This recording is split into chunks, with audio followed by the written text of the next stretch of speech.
Kamalig tong kinalalagyan ko. Ano ba ibig sabihin ng kamalig? Lalagyan ng mais. Ang tubig dito talagang literal na mineral water. Bukal. Alam mo ba na ang mais, ito ang gamot sa pagtatae.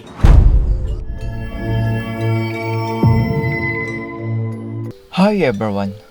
Dahil sa paglalive ni Norman Enidoro ay nabunyag ang kanyang mansyon at asyenda na kanyang pinagmamalaki noon na tila isang malaking kasinungalingan lang pala. Sa video na ito ay panoorin natin ang kabaliktaran ng isang royal blood na si Norman Enidoro. Panoorin natin ang video na ito. Nagumpisa ang video nang mapansin ng netizen na ang bubong ng mansyon ni Norman Enidoro ay butas-butas. Sabi mo marami kang pera, tingnan mo yung bubong mo, butas-butas. Tanga, hindi bubong. Kamalig tong kinalalagyan ko. Alam mo ba ibig sabihin ng kamalig? Lalagyan ng mais. Bonjing. Bonjing ka rin, ano? O, yun. Saan ka naman nakakita? Nandito ako sa bundok. Lalagyan ng mais, may signal, may wifi. Di ba? Ipinagmalaki naman ni Norman Enidoro ang kanyang aircon sa mansyon at tubig na may linta pa daw minsan. Walang problema, mapayapa. May aircon din naman sa kwarto ko. May aircon. Meron din kaming electric fan.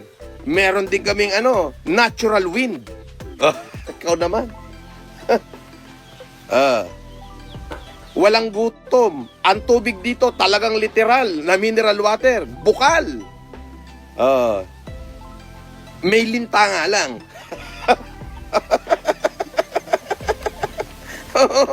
Bukal.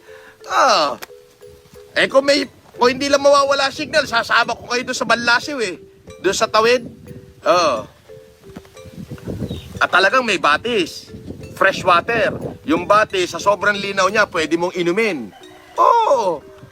Di ba? Sa sobrang linaw ng tubig sa batis, pwede mong inumin. Kaya lang, pag uminom ka, siguraduhin mo lang na walang naliligong kalabaw doon sa taas. Nabuwisit naman si Norman Enidoro dahil noong nasa hotel daw sila ay nagpapanggap lang daw silang mayaman. Pero noong nasa probinsya sila ay nagpapanggap naman silang mahihirap. Sabi ni Food Poison, nagpanggap ka na naman daw na mahirap. Loko-loko talaga yon. Akala ko mahirap na. Ngayong nakita nyo ako dito sa mahirap na katayuan, sasabihin nyo naman, nagpanggap na naman ako mahirap.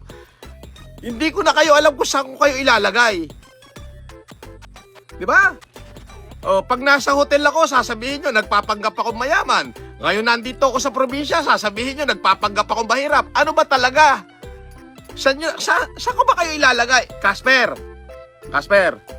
ano ba? Saan ba natin to ilalagay? Pag nasa hotel tayo, sasabihin, nagpapanggap kayong mayaman. Wala naman kayong makain. Pag kumakain tayo ng masarap, sasabihin naman, libre naman yan. Ngayon, nung nandito tayo sa mahirap na katayuan, nagpapanggap naman daw tayong mahirap. Ano ba talaga? Eleka po na rin at sabihin mo kung ano ba talaga yung gusto nila. Kita naman nila, nagtatanim kami ng kamote ni Casper. Nangangano to mga to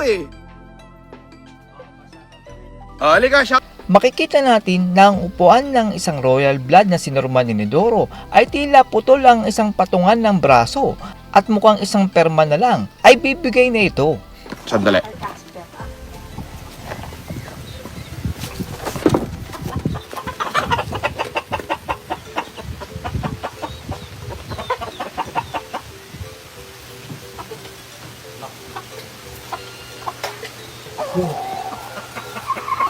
Per!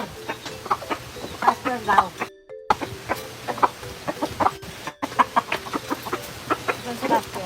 Ewan ko.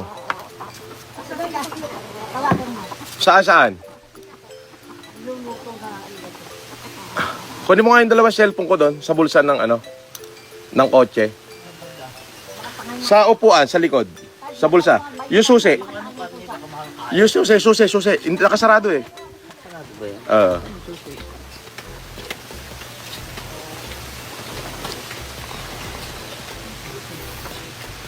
God bless you. Andyan yata. Ipinakita naman ni Norman Inidoro ang kanyang pang royal blood na pagkain at para din siyang isa palang scientist. Ito yung mais. Ito yung mais, Ito yung kinain namin ni Casper. White and ano pala yan? Ube. White and ubing mais. At tawag dito, cross-pollination. Nagkaka-cross yung pollen ng mga mais. Press na press. Kaya nagkaganto yung itsura. Ang laki, di ba? Mas malaki yung akin dito. Esma. Doktor din pala itong si Norman Inidoro dahil ang mais daw ang gamot sa siraang tiyan. Alam mo ba na ang mais, ito ang gamot sa pagtatae? Opo, iyan ang ating word of the day.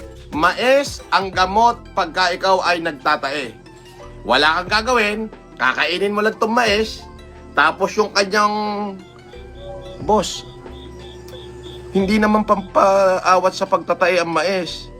Actually, nakakapagtae pa nga yan. Hindi nga. Alam mo, nagtatae ka. Kainin mo itong mais. Pag nakain mo na yung mais, alam mo yung pinakabuko niya. Papasok mo sa butas ng pit mo yon para matigil yung pagtatae.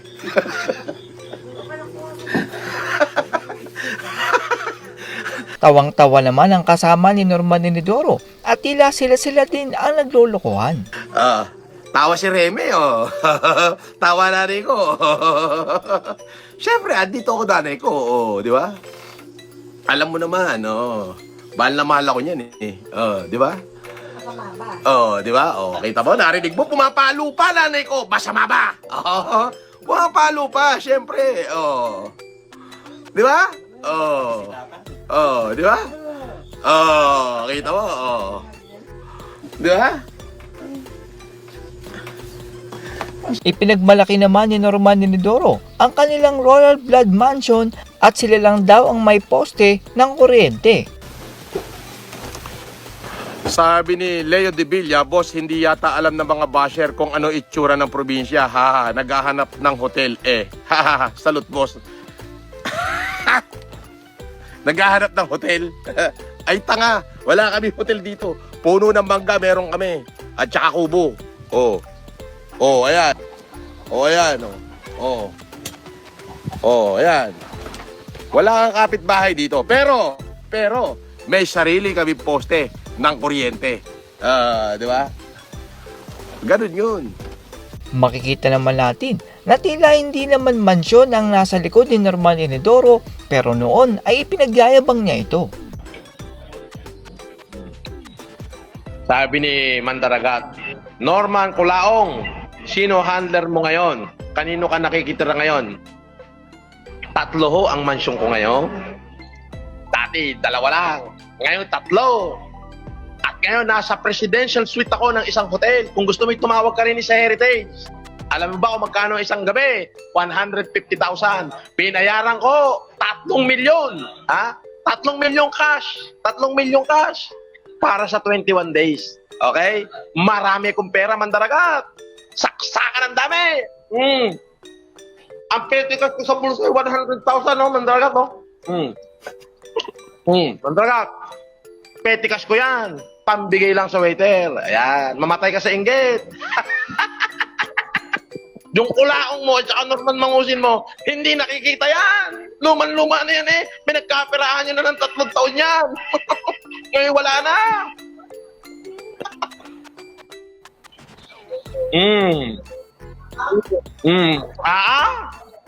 Makinig ka lang dyan, Mandaragat. Makinig ka, wag ka alis. Makinig ka lang. At yan po ang kaganapan kay Norman Inidoro kung saan ay dahil sa kanyang pagla-live ay nabisto na ang kanyang pangmayamang asyenda ay kasinungalingan lang pala. Ang pinagmamalaki niyang palaisdaan at palayan ay mapapansin na isang malawak na damuhan lang pala at mukhang hindi pa sa kanya. Pero ang galing niya dahil napaniwala niya ang mga OFW na isa talaga siyang bilyonaryo. Isa itong patunay na pag ang intensyon mo ay panluloko ay magugoyo mo kahit ang isang matalino. Ingat lang po kayo dahil ito na yata ang isang pinakamalaking ebidensya na ang bilyonaryo na hinahangaan natin noon Mag-ingat lang po kayo dahil ito na yata ang pinakamalaking ebidensya na ang bilyonaryo na hinahangaan natin noon ay isang huwad at nagpapanggap. That's all everyone. Salamat sa inyong panonood. This is Chuck and you're watching Biker Drone.